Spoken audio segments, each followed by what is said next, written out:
মুসলমান ছাড়া সবাই জাহান্নামে যাবে, তাই না? ঠিক না কথা?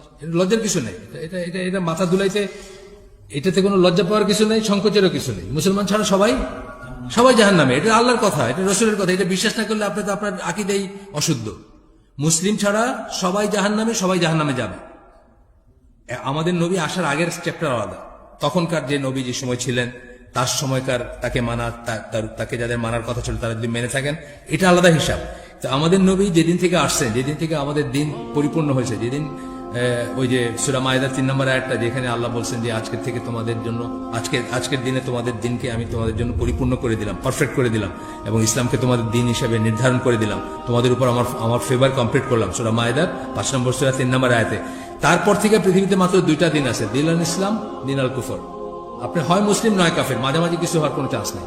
আর এইখানে এক্সক্লুসিভ হয়ে গেল যে শুধুমাত্র মুসলিমরাই, ইসলামী আকীদা মতে, ইসলামী বিশ্বাস মতে শুধুমাত্র মুসলিমরাই জান্নাতে যাবে।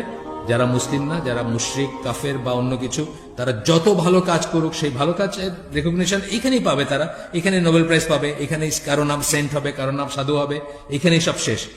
কিয়ামতের দিন এই ভালো কাজ কোনো কাজে আসবে না। এটা কিন্তু আকীদার একটা পয়েন্ট। কিন্তু আপনি যদি বলেন যে না, এটা ভালো কাজ করছে, এরাও তো জান্নাতে যাবে, আপনার আকীদার ত্রুটি হয়ে গেল, বুঝছেন না?